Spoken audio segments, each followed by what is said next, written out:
berbicara keberanian dan mental memang harus juga diuji di sana, karena pas zaman itu kita masih kendala alat juga, kita masih punya satu alat, jadi kita yang turun itu gantian sama Mas Aldi, ya gantian satu-satu orang. Jadi namanya juga mental kan, kita cari korban cuman sendirian, kalau ketemu gimana gitu. Itu pengalaman yang sangat tidak terlupakan. Pengalaman pertama ya. Tapi waktu itu sempat ketemu si korban? Tidak, karena waktu itu korban kan dijelaskan sama warga itu bahwasanya korban terseret ke sini. Jadi sebelum kita nyampe ke lokasi itu, korban sudah ditemukan satu orang, itu adiknya perempuan. Tinggal satu orang kakaknya. Jadi kita proses SAR itu selama 2 hari, 2 hari 2 malam lah. Hampir luar biasa yang baris dia 2 hari 2 malam meninggalkan keluarga. Bulan puasa. Sudah punya istri, Mas? Sudah. Sampai buka puasanya di sungai itu pinggir jalan sampai maghrib. Jadi habis itu kita proses SAR, tabung oksigen kita sudah habis. Kita isi dulu di Sumenep sambil ngubungin tim SAR Basarnas. Hari kedua kita SAR lagi di lokasi itu yang ditunjuk sama warga, yang dicurigai juga kita sudah cari, ternyata masih nggak ada. Basarnas datang, terus Basarnas olah TKP, oh ini kayaknya tidak ada di sini, kayaknya sudah terseret sekitar sejauh 5 kiloan lah dari TKP itu. TKP. Kedalaman berapa meter itu, Mas? Itu sekitar kedalaman 5 meteran. 5 meter ya. Itu menyelam selama berapa lama, Mas? Maksimal Sampai tabung habis. Sampai tabung habis itu. Bener, satu tabung itu bisa sampai berapa jam? Tergantung pemakaian. Kadang saya sama Mas Aldi itu kadang beda kan. Jadi dari cara bernafasnya di dalam air itu. Kalau yang irit biasanya ngambil nafas, nahan dulu baru dikeluarin.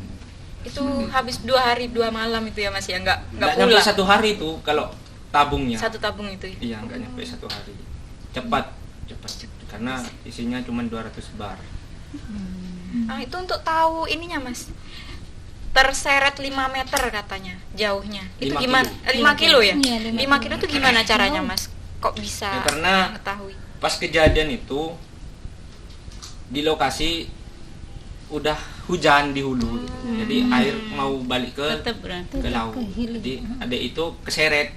Sebenarnya adek itu mandinya di tempat dangkal.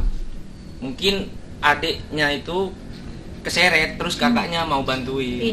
Keseret Sama-sama. ke lokasi yang kedalamannya 5 meter itu. Seperti itu. Itu posisi mereka hanya berdua itu ya, Mas ya? Berdua. Jadi Ketahuan ketika ada baju di samping sungai itu. Ya mungkin ini buat orang tua juga ya, Mas ya. Harus Hati-hati hati-hati. Pengawasan kepada anak juga. Betul-betul Iya. diawasi gitu. Ini mungkin salah satunya ya yang dirasain langsung ya oleh Mas Mukhlis sebagai penyelamat waktu itu, dan korban pun tidak ditemukan yang satunya, Mas ya. Kira-kira sebagai tim TRC ini nih yang perlu dilengkapi itu alat dan timnya itu seperti apa, Mas? Apa yang diharapkan oleh tim TRC? Mumpung siapa tahu nanti saat ini yang mungkin sangat urgent dibutuhkan. Mungkin untuk nanti Pak Kalaksa bisa mencatat kekurangan dan bisa memberikan gitu. Untuk saat ini sebenarnya alat yang ada di BPBD itu sudah sangat memadai. Cuman kita saat ini masih mengusahakan alat untuk ngisi tabung. Untuk sementara ini kan kita ngisinya itu ke Sumenep dulu. Lumayan jauh karena ya. kita tidak punya kompresornya itu. Harus cepat eksekusi nih Pak Kalaksa Untuk ya alat untuk semuanya ada sudah di lengkap. Kabupaten Sampang ini.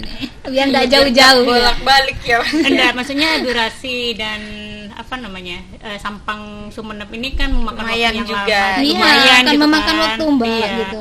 Awalnya korban ada di sini gara kekurangan oksigen, gas tabungnya, harus ke akhirnya Sumenep. kita ketemunya ke sini gitu kan. Itu kan mungkin salah satunya. Mungkin saya menambahkan Ya, sedikit. monggo, Pak. Silakan, Pak. Memang apa yang disampaikan Pak Kalaksa tadi, memang prasarana itu sangat penting. Iya. Mungkin di tahun 2023 ini mungkin alat kompresor itu memang akan diakomodir. Karena sangat penting. Karena begini, berbicara sarana prasarana itu sangat penting. Karena apa? Kualifikasi yang mempunyai dasar selam itu kan 4 orang. Kalau sudah mempunyai alat kompresor itu, teman-teman bisa tiap harinya bisa belajar dan belajar terus terlatih. Apa yang disampaikan Pak Rasa, janganlah jadi orang hebat, tapi jadilah orang yang terlatih. Kalau kita sudah mempunyai tabung, habis tinggal langsung ngisi. Kalau kita tidak mempunyai kompresor, harus ngisi ke sana. Kan jauh, ini yang jadi bukan permasalahan, tapi yang ingin saya tingkatkan prasarana apa yang disampaikan Mas Sulis. Itulah. Semoga tahun ini ada, Pak. Amin. Pak, tadi kan Pak Muhleh menyatakan ya dalam ceritanya gitu kan bahwa uji mental ketika mencari korban-korban yang sudah tenggelam dan hal semacamnya. Kira-kira di BPBD itu difasilitasi seperti pelatihan mental atau pelatihan psikologisnya anggota TRC itu kira-kira ada, Pak ya? Kan kalau harus terlatih kan tadi kan ya, menarik. Terlatih kan secara psikologis berarti kan harus ada juga pembekalan. Saya sedikit nanti mulai Memang kalau di pelatihan selam itu Pak, dari segi mulai dari tingkat dasar ini saya kira include dengan masalah mental. Saya kira mungkin sudah diajari. Karena apa? Untuk katanya Mas Muslis tadi itu di saat menyelam itu ada durasi waktunya. Setelah kita naik itu ada durasi waktunya, berapa kali kita harus nyelam lagi. Mungkin secara teknis mungkin Muslis bisa menyampaikan terkait masalah mental dan lain-lain. Silakan Mas Muslis. Ya, untuk masalah mental itu kembali ke diri masing-masing sebenarnya. Ya, kita sudah niat mau menolong itu juga bisa membuat mental kita lebih kuat gitu. Dan juga kadang tekanan dari masyarakat juga jadi mental juga gitu kan. Sebenarnya kan masyarakat memang awam di dunia selam itu seperti apa teknisnya. Kita melakukan penyelaman sekian menit, terus ketika naik harus istirahat seberapa menit gitu. Kenapa? Yang dihindari itu dekompresi itu bisa kerusakan paru-paru, kerusakan pembuluh darah seperti itu. Jadi kita harus waspada di situ. Sebenarnya kalau di dunia penyelaman itu risikonya sangat tinggi. Karena risikonya itu nomor 2 setelah para layang bahayanya selam. Jadi kita harus hati-hati di situ. Banyak sih kejadian yang terjadi dekompresi akibatnya lumpuh, ya meninggal. Itu penyebabnya gimana, Mas? Karena penyebabnya terlalu lama di dalam air apa gimana?